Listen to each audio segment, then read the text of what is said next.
The board meeting at Center Grove will come to order now.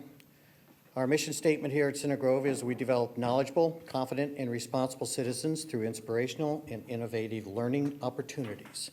If you all stand so we can do the pledge, please. I pledge allegiance to the flag of the United States of America and to the republic for which it stands, one nation, under God, indivisible, with liberty and justice for all. Thank you. Our first order of business is the adoption of the agenda. Do I have a motion? Mr. President, I move we adopt the agenda as presented. Thank you, Mr. Alexander. Do I have a second? I'll second. Thank you, Mr. Hubbard. All those in favor say aye. Aye. All those opposed? Motion passes 5-0. Our next order of business is public comments regarding agenda items. So it appears no one's signed up for public speaking. Yeah. We're going to do this. That's up to you, Mr. President. Okay, listen up. Participants must be recognized by the presiding officer and will be requested to preface their comments by an announcement of their name, address, group affiliation, if and when appropriate.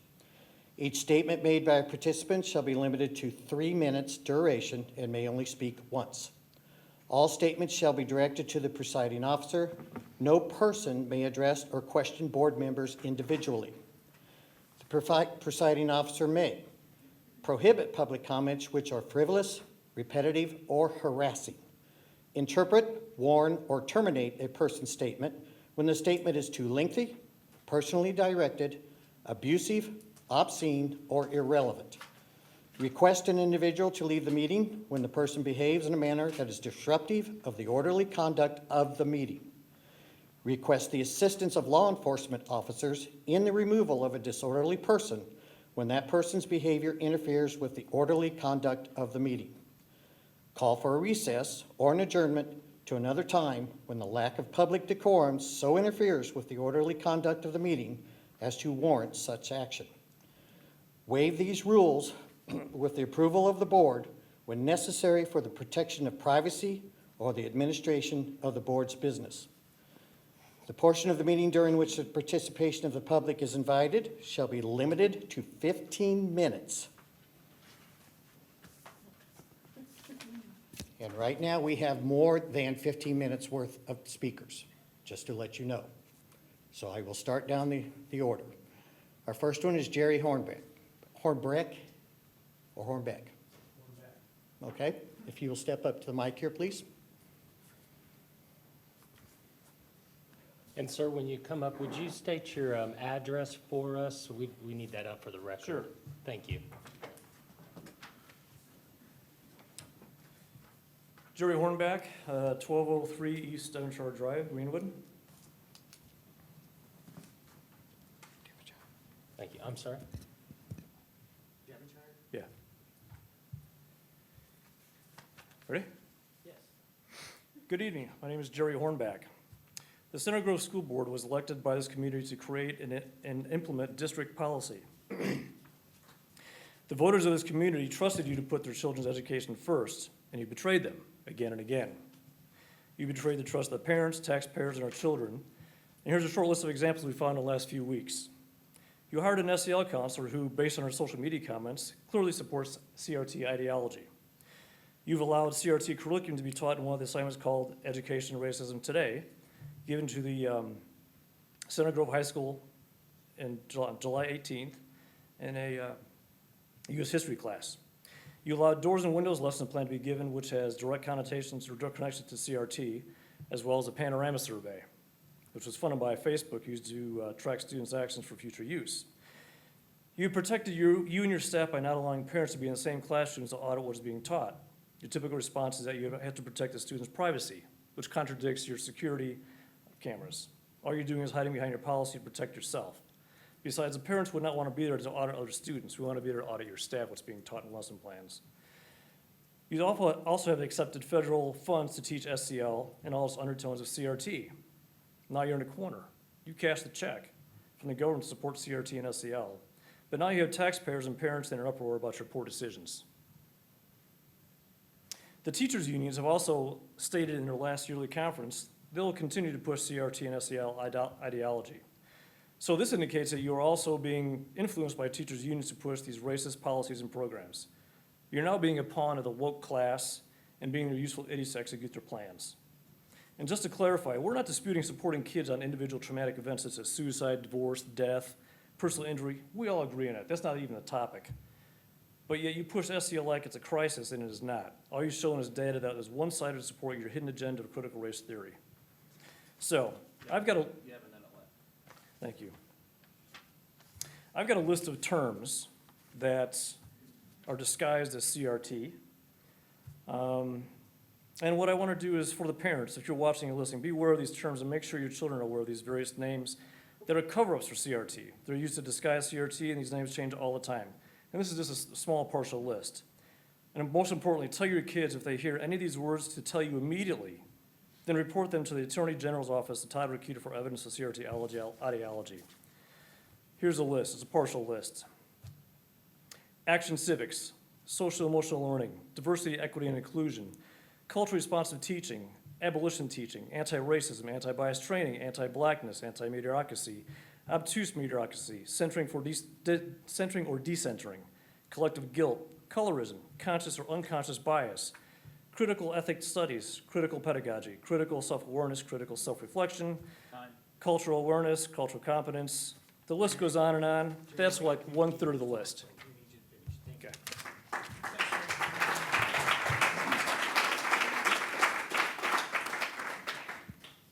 Our next speaker, Kara Cecil, and is I'm Kara. happy to yield my time to Kelly Busana.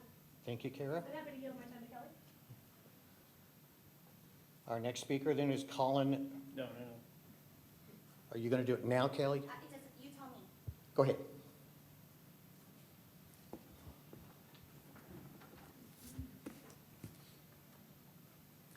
Kelly Sponsel, 4763 Brockton Ridge Court, Barkersville. Ready? It must feel like you are getting feedback from all ends of the spectrum right now.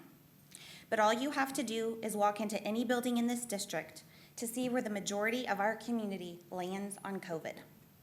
Between 70 and 80% of our students represent the families who are choosing not to wear masks, not because they're selfish, not because they're anti-science, but because they believe that in life there is acceptable risk. How can I stand here, having lost 2 friends to COVID, and call it an acceptable risk?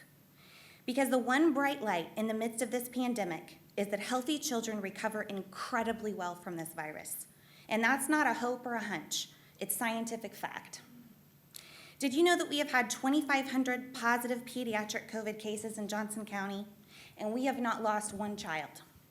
In fact, out of those positive cases, there have been only 15 hospitalizations, typically only seen in children with pre-existing conditions, and all of them made a complete recovery.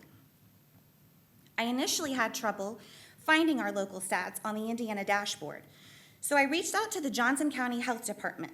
Alarmingly, they had no idea how many children had been hospitalized with COVID. How does a county health department not know that? Because it's not relevant to them. They are simply regurgitating the guidance handed down to them through the government chain of command. Maybe it's time for us to ask some questions before we follow that guidance. And not questions like, will we be punished if we don't? But questions like, what data do you have to support that? Why are we taking unmitigated measures to protect our kids from something that we know with almost 100% certainty they will recover from? We don't do that in any other area of life. Car accidents are the leading cause of death among teenagers, but we have a parking lot full of cars driven by kids across the street every day. Could we lose one? We have. My brother was a junior at Center Grove when we lost him in a car accident. But I'm not going to let this keep me from taking my 16-year-old to get her license in 3 weeks, because I don't make my decisions based on fear. Acceptable risk. Life is full of it. If the state and local health departments won't acknowledge what we can see with our own eyes, we can't make them, but we can acknowledge it.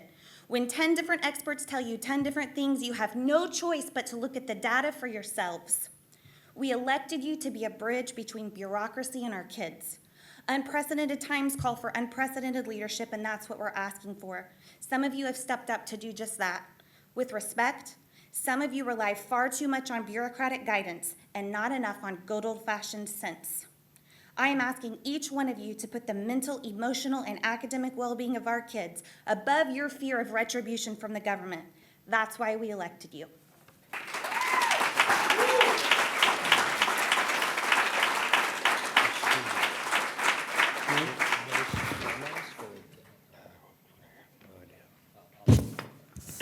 Okay, our next speaker is Colin Garlick.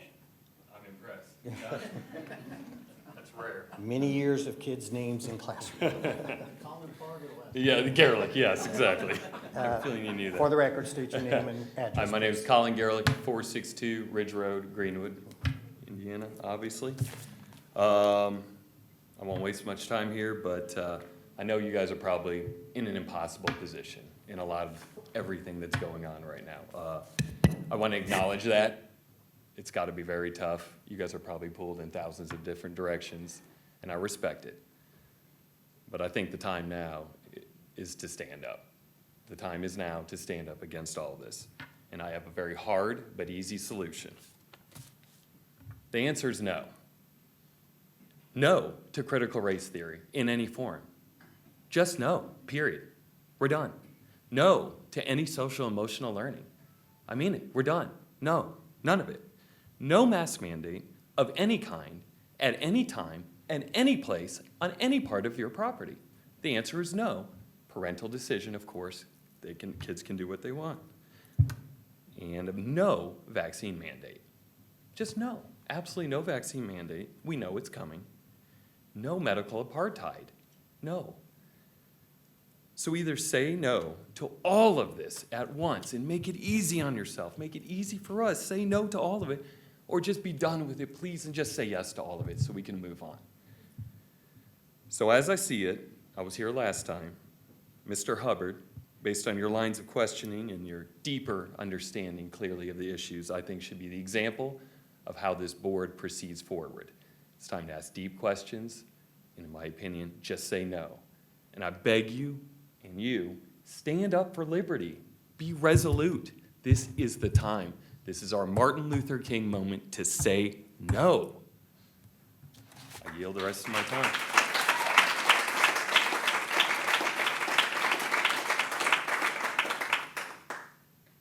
Bill Collins.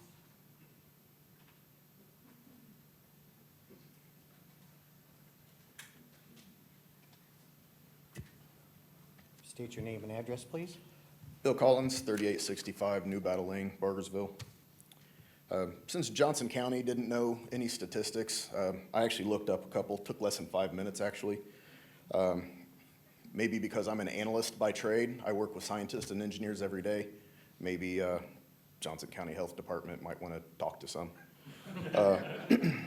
A couple interesting statistics. I did a quick Google search of some of the leading causes of child death. Number one cause, pneumonia, with 800,000 children dying every year. Simple diarrhea, with 480 a year.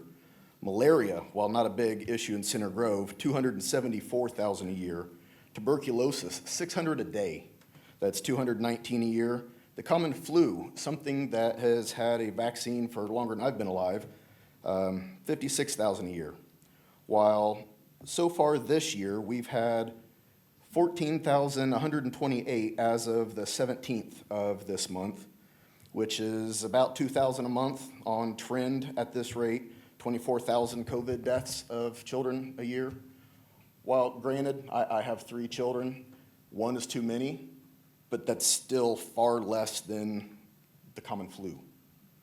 We're panicking over COVID. Meanwhile, diarrhea kills far more. And when was the last time you required kids to wear diapers just to go to school? It's insane. Another statistic for you guys, When my daughter was 2, she was diagnosed with acute lymphoblastic leukemia. Her type of leukemia had a mortality rate of 20%. If you're going to have cancer, that's really the kind you want, because that has an 80% cure rate. She went through 2 years of chemotherapy where she had no immune system. I could have a runny nose. She got hospitalized for a month. She could have died at any moment. We would hear weeping families down the hall constantly and seeing the covered gurneys being wheeled out almost daily. Thank you. Somehow, my daughter survived. We never shut the city down, shut the world down. We never required our family and friends to mask up and wear gloves and require everyone in the school to e-learn. We just asked when you came into our home, wash your hands, here's some sanitizer, and then we bleached before and after they came.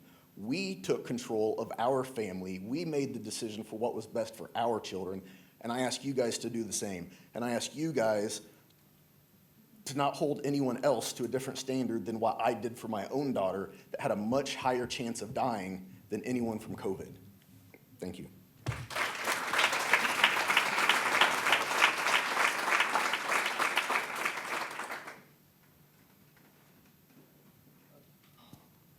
Our next and last speaker will be, I don't know if you put your last name first or first name, Janice? Walt? Is it is Walt Janice? Gotcha. You failed there on my name. I guess your years of education didn't teach you ready for that one. Address and name, please. I put it on the sheet there. Is it? Oh, could you say it? You We say it, please. can't read the numbers there. It's 392. Okay. Okay. 392. Right. You talk about privacy a lot, and in this age of wokeness and cancel culture, some of us might be worried to get our names and addresses out there because we don't know who's watching this and may decide to visit our homes. So, you talk about privacy for our kids. These are our classes. We're paying for them. We're paying for the teachers to be there, and we're sending our kids there. The question of privacy is one that I think is disingenuous. We should know what's going on, and we need to have. If we can have police officers with body cams, there's no reason why we can't mic up the teachers, and if nothing else, just simply have an audio of what's going on in the class. And if the picture and the camera is only trained on her desk, that'd be fine too, or his desk for that matter. There's a question of how dangerous COVID is for kids. I was told there's about 9,000 people, 9,000 students go into our schools here. Statistically speaking, if every single one of them got COVID, every single one would survive.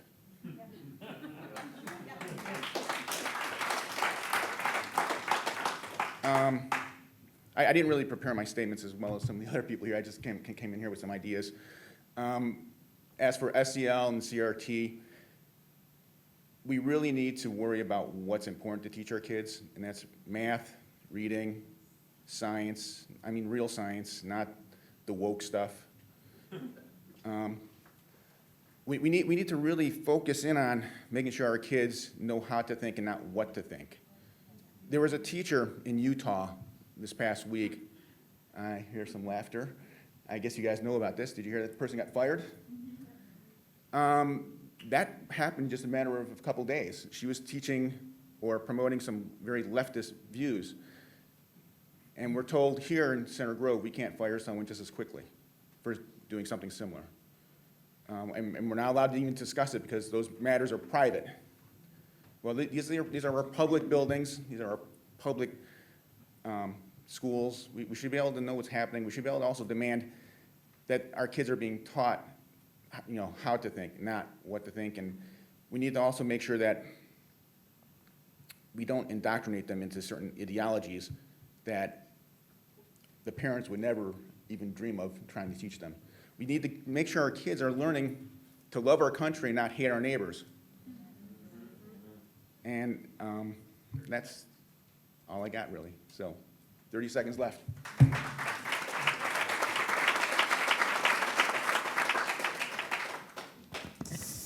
you all. Our next order of business is the consent items. Do I have any questions on that from board members? Do I have a motion? Mr. President, I move that we approve the consent agenda as presented.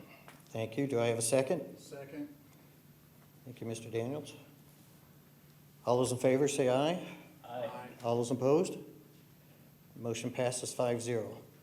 We move on to our action items. Luckily tonight, we only have one, but it does involve a hearing. So, Dr. Arkanoff? Thank you, Mr. Russell. This evening is a hearing prior to selling bonds for the financing of middle school building projects. And I'm going to turn this hearing over to Mr. Russell to run. So, I'm sorry. Script right there, you go. Okay. Small print. I now open this public hearing. I would like to turn it back over to Dr. Arkanoff to introduce the presentation about the project, the financing of the project, and the actions we are taking this evening. Thank you. I appreciate that, Mr. Russell. I know it's kind of funny the way we do this, but we have to do it by law. So with that, I'm going to turn this over to Dr. Long, who's going to present to you information, and also Dr. Gabriel on Hi. our middle school project. Before we get started on this, I think Mrs. Hoover, or Dr. Hoover, was going to introduce somebody after the personnel report, and I didn't want to steal her thunder, so if you don't mind, we'll let Mrs. Hoover And do while- a quick introduction, then we'll do this. While she's coming up, I neglected to tell you that we recessed the exec meeting. We will be reconvening our executive meeting after this board meeting. Thank you. I am so proud to be here tonight to be able to introduce two additions to our Center Grove administrative team. Our Director of Special Ed, Allie Chance, let us know she'd be leaving at the end of July, and this is one of the hardest positions to find in the state of Indiana. And so we were very lucky when we opened this search. We actually ended up restructuring because we have two amazing people. And so we will now have a Director of Elementary Special Ed who gets to really focus on the elementary, the work that we need to do, and then a Director of Secondary. And so Kaylee Brown, Ms. Kaylee Brown, she's worked here since 2018, and she'll be continuing her work with the elementary in the director position. And for our secondary, Dr. Renee Staley comes to us from Martinsville, where she's been already serving as their Director of Special Ed, and we're very lucky that she has wanted to transition to work with us. So I'm really looking forward to work they're going to do and strengthen not only the special education program, but just what we do for all kids. Thank you so much. Welcome.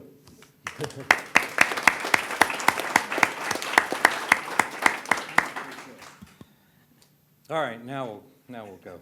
Thank you. So tonight's our first 1028 hearing. We're going to have two. We'll have a second one at the next board meeting. I want to talk a little bit about our project at both middle schools. We're looking at 2,296 new homes planned in White River Township right now. We had been discussing what to do at the middle schools, whether to build a third middle school or to expand our the two existing middle schools. Financially, it's better for the corporation, better for the taxpayers to expand those two buildings. So we've engaged the architect's CSO to help us with that. That's all right. That's my hint to go faster, wasn't it? That's all right. Go ahead and go. So at Middle School North, a couple of things that we want to do is replace the temperature controls, add security cameras, but specifically the big addition is adding a band room, renovate the orchestra room, renovate the music areas, expand the cafeteria, and then get new furniture. If you remember, we bought new furniture for all of the elementaries. And as we've done the high school project, we bought furniture for the high school, and now we're going to try to replace the furniture at the two middle schools. This prepares us to be able to hold. This is the first project of a two-part project that will allow us to house the middle school enrollment growth that we see. The nice thing, and I think Dr. Gabriel is going to talk about it, is we can do the additions to both of our middle schools while maintaining the current tax rate. So at Middle School Central, a little bit different. We're going to add 12 classrooms, 2 science rooms, and 2 art rooms, and then buy the furniture. We'll also renovate and expand the cafeteria and kitchen. Again, like I said, we'll be able to do both of these projects without raising by maintaining the current tax rate. Just to give you an idea, the addition at Middle School Central is there on the top of the screen with the red arrow pointing to the blue. Right now, that's just half of what we need, but it's in line with what our enrollment projections are. So we'll do that there on the north end of the building, and then on the southeast corner is where we'll expand the cafeteria and expand the kitchen area. So that's what it looks like at the top. That's just a little more of a kind of a block plan of what it looks like. And then at Middle School North, again, the red arrows there at the top of the screen is where the new music room will go. And at the bottom of the screen is the expansion of the cafeteria and kitchen. Here's just a little bit closer floor plan look at that. When we built the middle school about 18 years ago, we didn't have an orchestra room, and we've added an orchestra room, and we don't have the space to grow the program.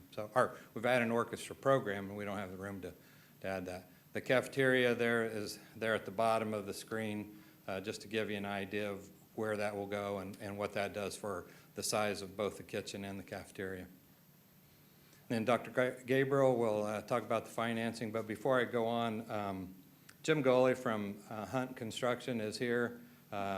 If this project is approved, we'll use Hunt Construction as our construction manager to help with the project. So hard questions again, go to Mr. Goley.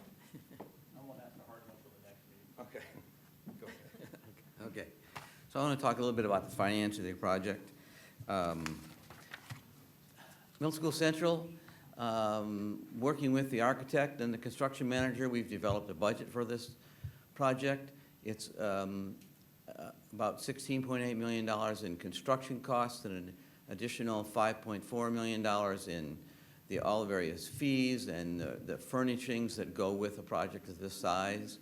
One of the reasons that this is as large as it is because we are adding all the classrooms that are included in this project that are really not included in the Middle School North project at this time. So,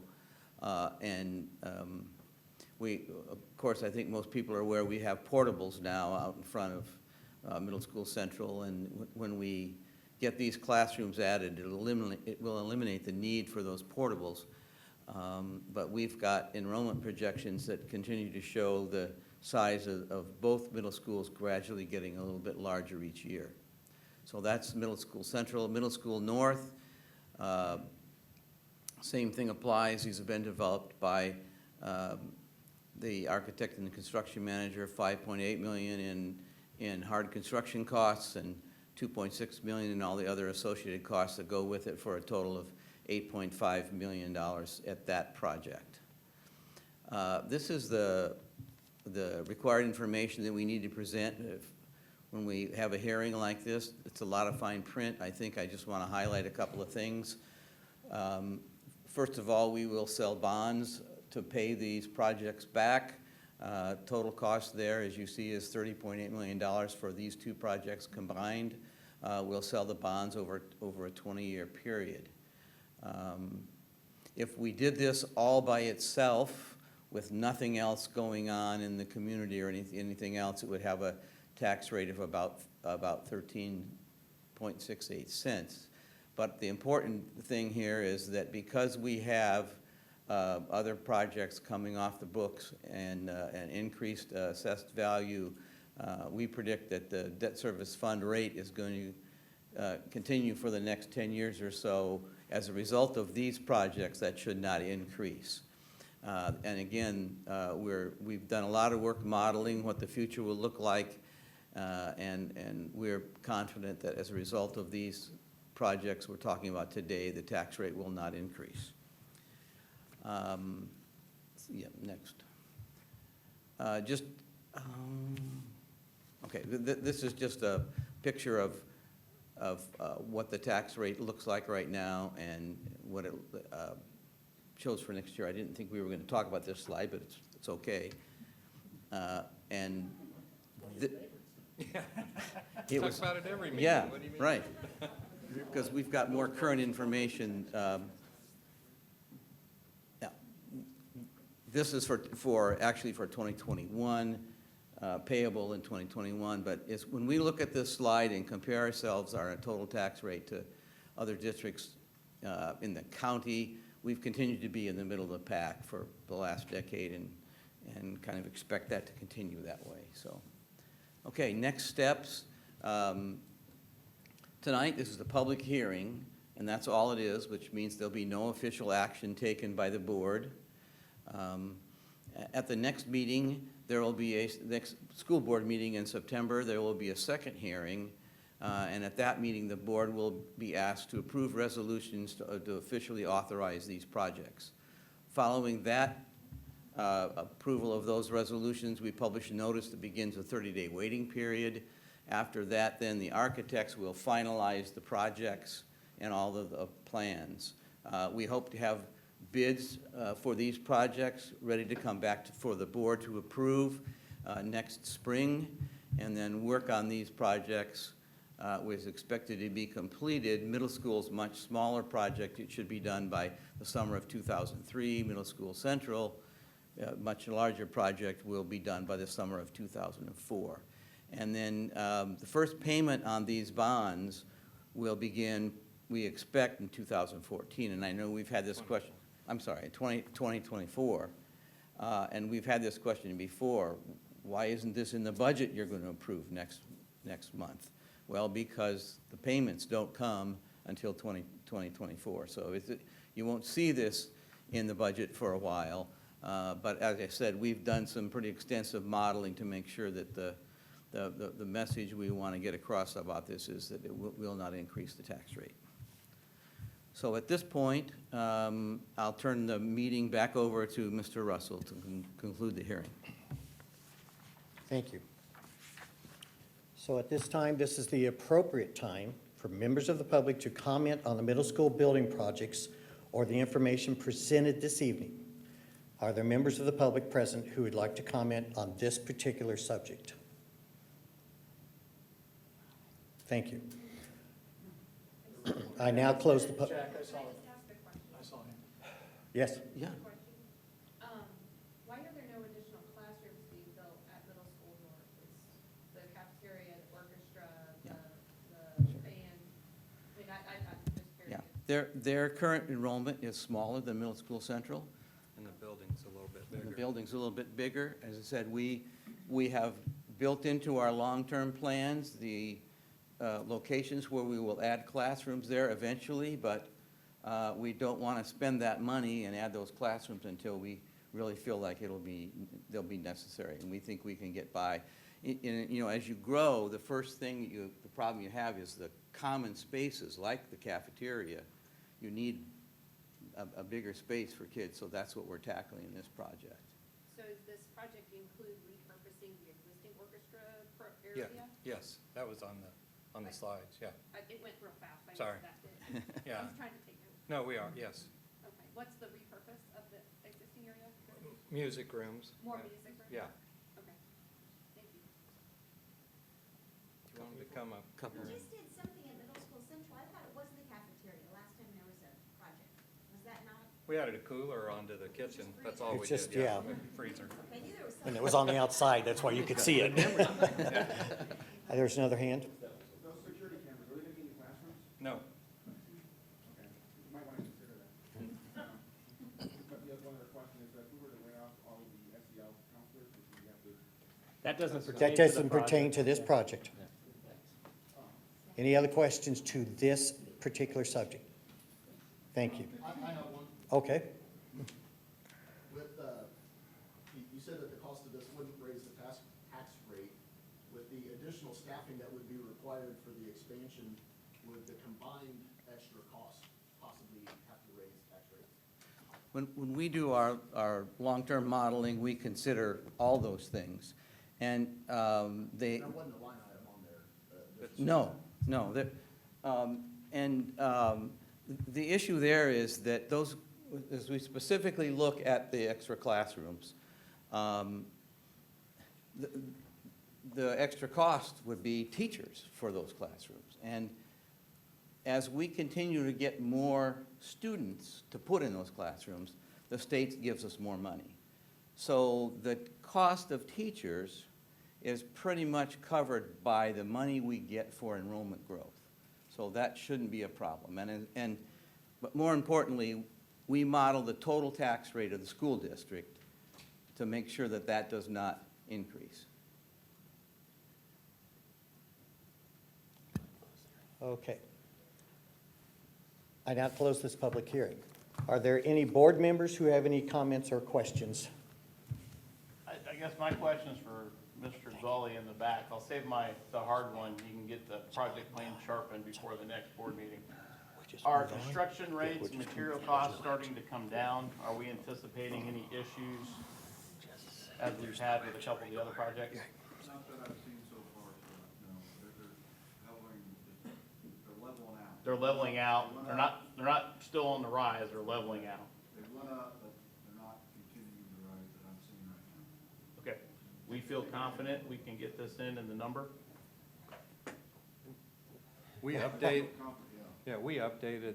our estimates, or Hunt did for us right before this, so they're Okay. the most current They're the most numbers current that ones. we have, yes. Okay.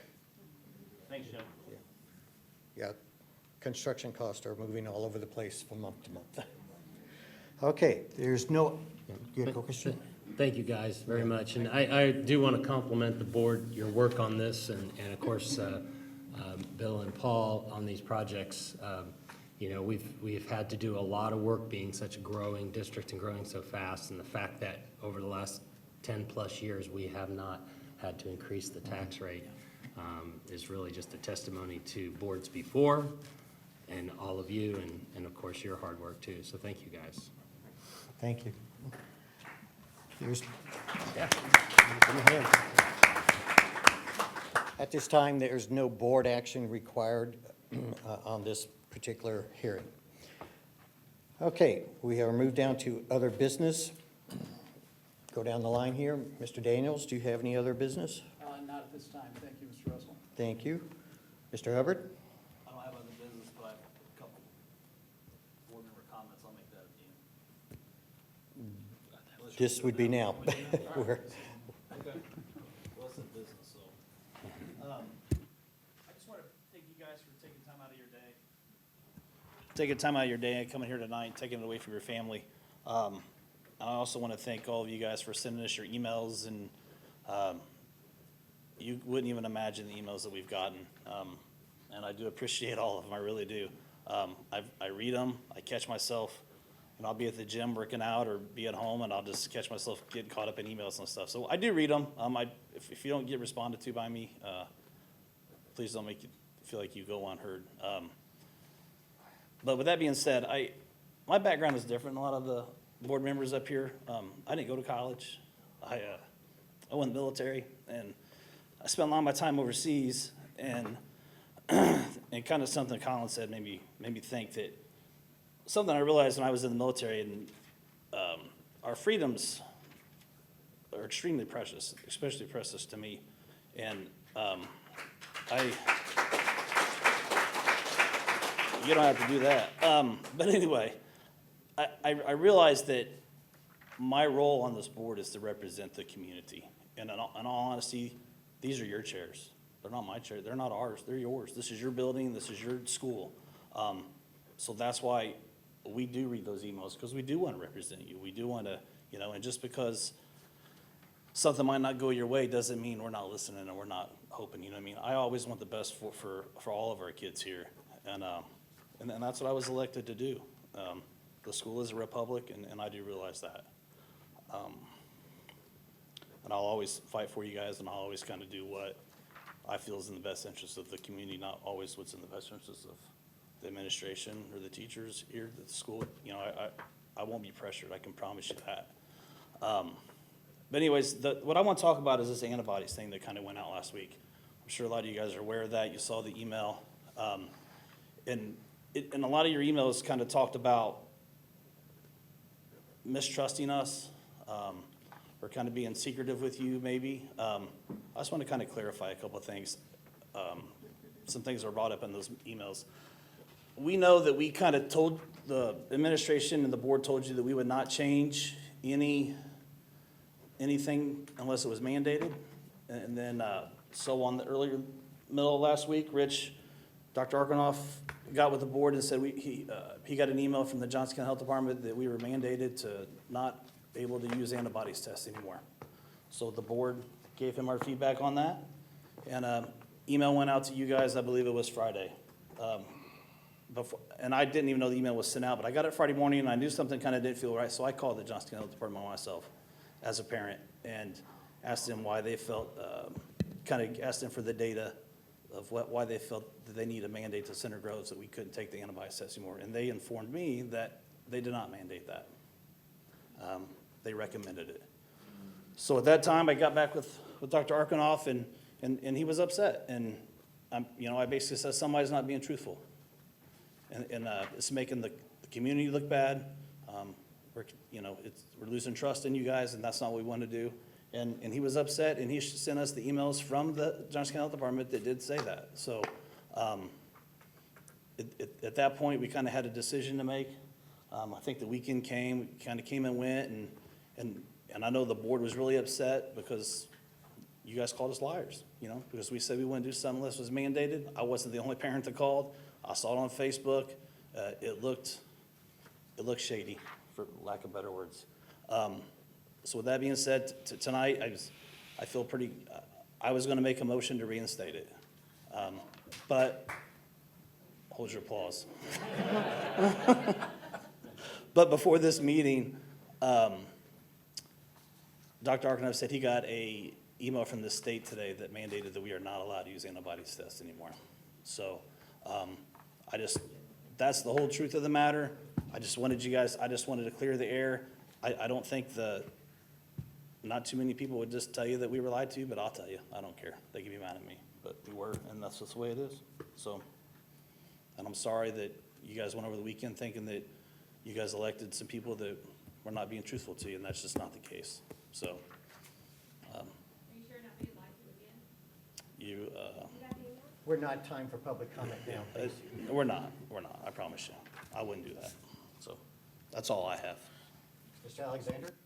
So, yeah, I guess just a couple of things.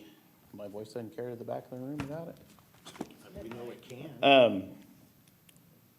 We read all the emails. I know there's been a few of the emails I've read that have implied that we're not taking the time to read them. I'm gonna tell you, you can ask my wife, you can ask my son. We spend hours reading the emails. I mean, we've gotten probably in the last week 400 or 500 emails. And if each of us took the time to respond to those, we wouldn't have time to do our day jobs. To be quite honest, we're spending our free cycles trying to read the emails and understand what everybody's asking for. And there are, as Dr. Arkanoff said in the coffee chat yesterday, we have 9,100 students at Center Grove, and we got 9,100 opinions about what we should and shouldn't do at this point. And all of us are taking those into account, we're taking them into consideration. It's bigger than, when you run for school board, you go through the school board training. There's no training on what to do if there's a pandemic. We're trying to figure this out, partner with the medical authorities and understand the rules that we have been given to go by. At one point in time, the Johnson County Health Department did approve our back-to-school plan, and that did include the antibody testing.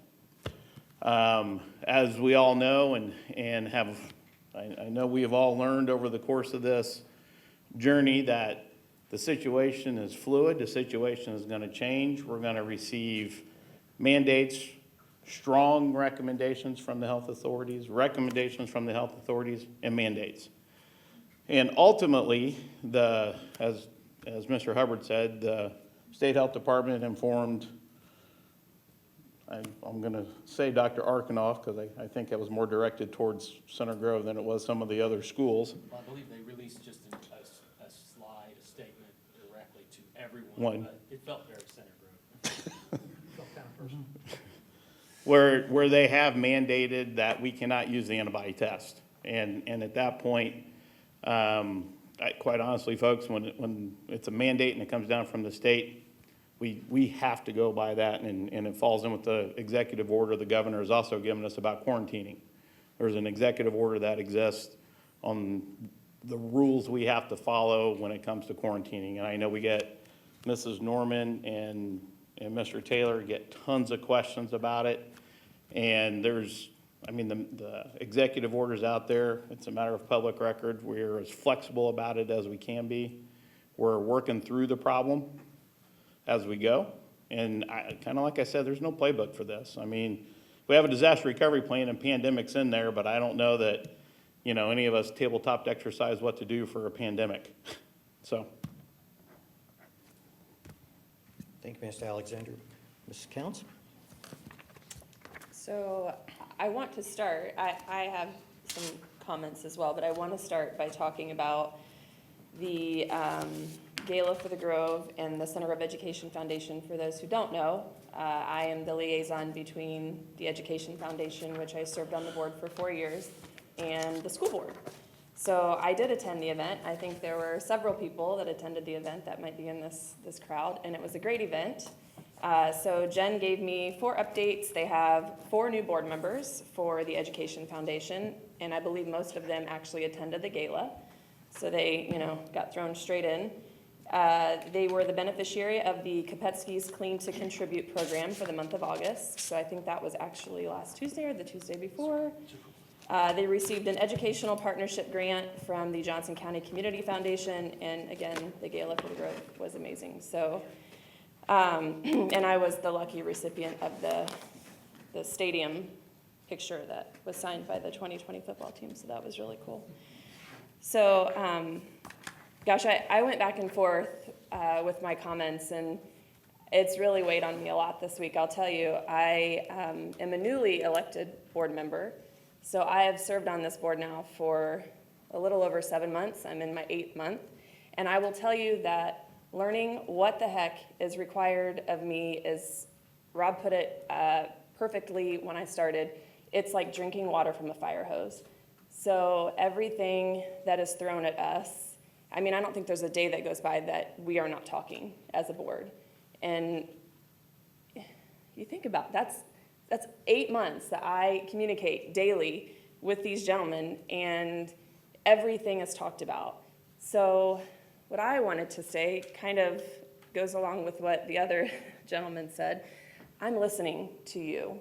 I read your Facebook posts. And I take that to heart. I really do. I try not to. I have thick skin. I owned a restaurant for 8 years. Believe me, when people leave, you know, negative comments, you just have to let it roll and understand that sometimes they're just having a bad day. But I read your Facebook posts. I read your emails. I'm up at 4 a.m. reading your emails because I have 142 sitting in my inbox, and that little red dot on my phone is just bothering me. I say that, and I'm saying that with, I too have my own opinions, right? So I don't want my kids to wear masks at school. I don't know if I'm supposed to say that, but I'm one of those parents. But if my kids want to wear a mask at school, they can wear a mask at school. But I do make them wear it on the bus because that is a mandate. Actually had a conversation with my 6th grader about that.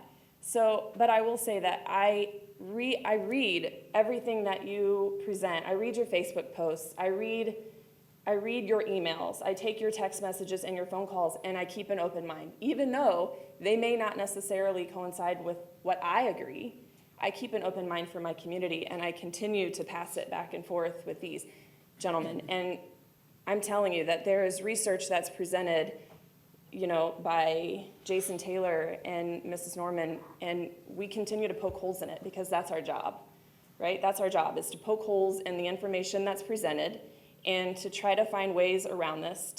I'll tell you, my #1 priority right now is keeping my kids in school, because I now have a middle schooler, and I do not want her sitting home 2 to 3 days a week. I don't. She's not going to learn anything. I want her in that classroom. That's my #1 priority, right?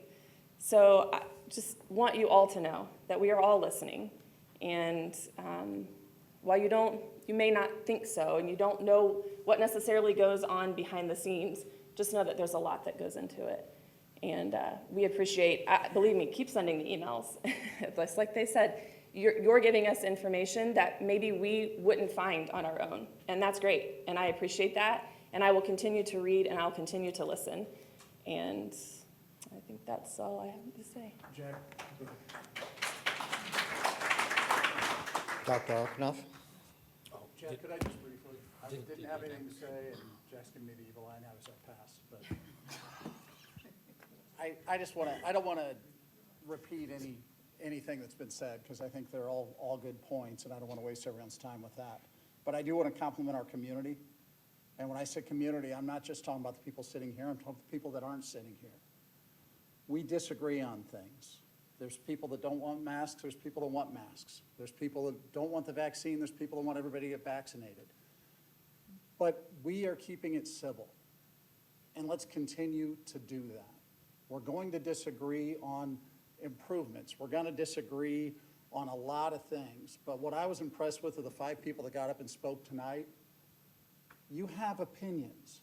You express those opinions. We are listening. I also read the emails. We are also always communicating. But let's keep it civil. Let's not get to a point where we've seen in some other communities where it's getting ugly. Because I've got to tell you, we are all in this together. We all want what's best for the kids. We all want in-person learning. We want to do everything we can to keep it civil, express our opinions, and get to whatever ground we get to in the right way. So I thank you all for doing it the right way this evening. Thank you, Jack.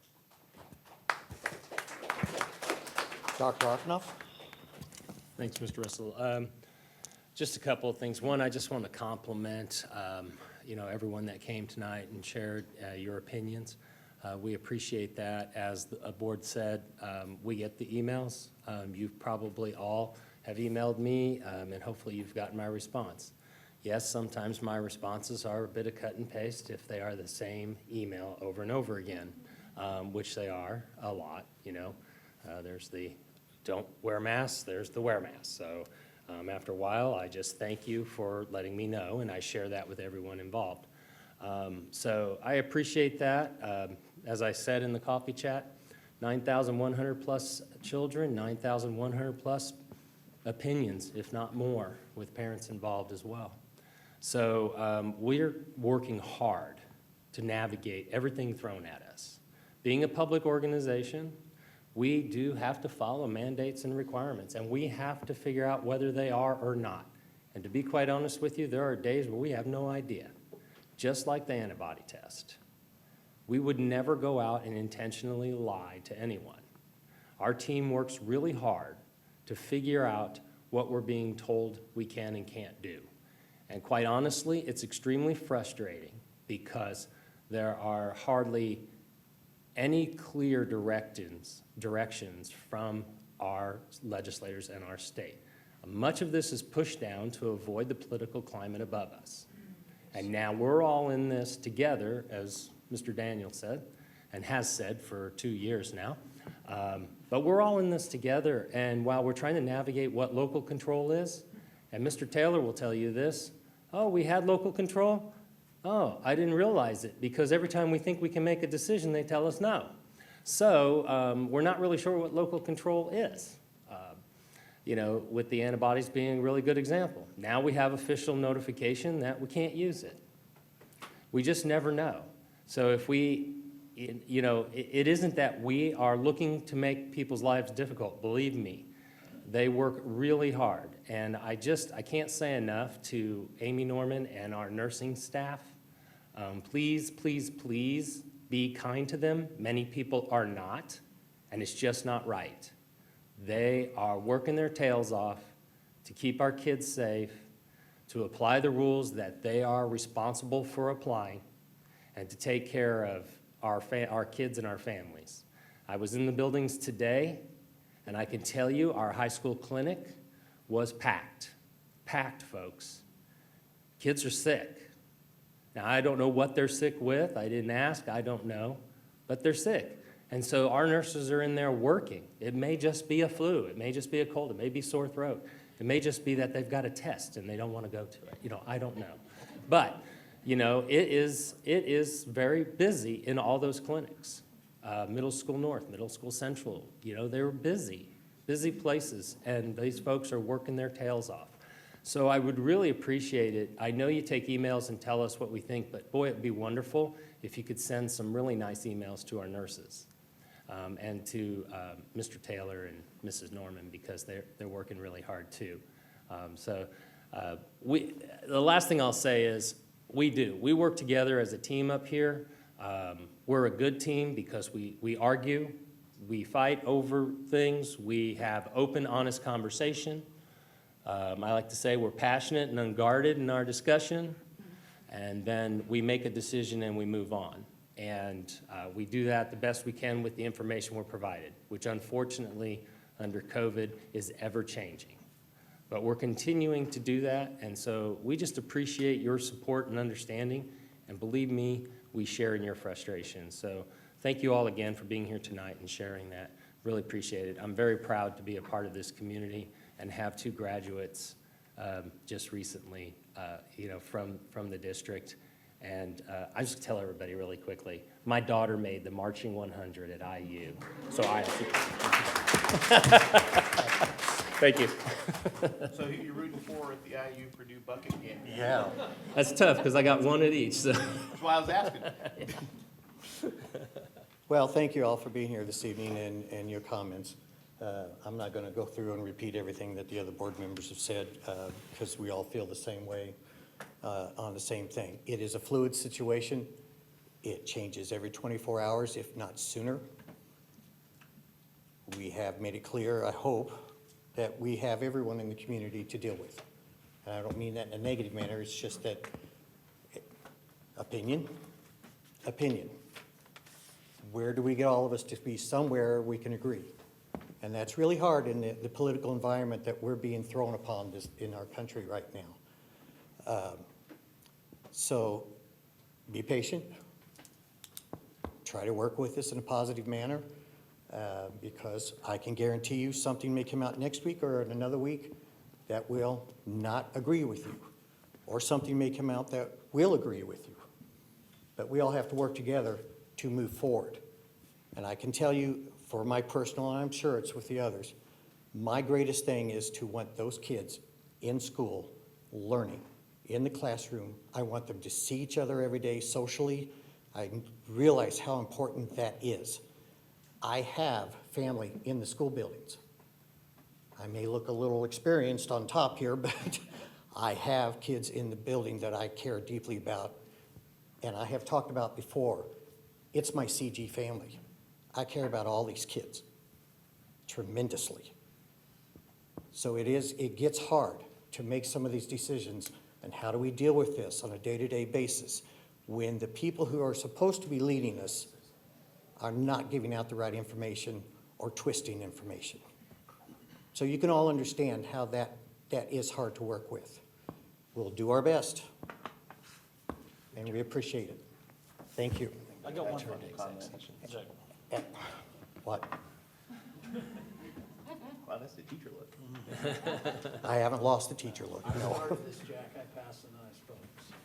I just have one thing else to say. I got off on the antibodies thing. I totally forgot the whole reason what I wanted to say was, we know you guys want to talk to us and you want your voice heard.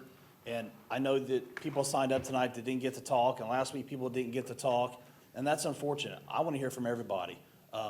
Last month, for example, I know I kind of got on Jack a little bit, and for that, Jack, I apologize. We do have a board, we do have rules, and you know, we do try to limit that to 15 minutes. But with that being said, we as a board need to recognize that you guys want to have more of a communication channel with us, whether it be town halls, coffee chats, something. I think it would do the community well if the 5 of us could try to figure out a way to have a dialogue with you guys versus just emails. I think that would be more transparent, because that's what I'm hearing a lot, is the transparent word. Because these board meetings really aren't for that. They're really not.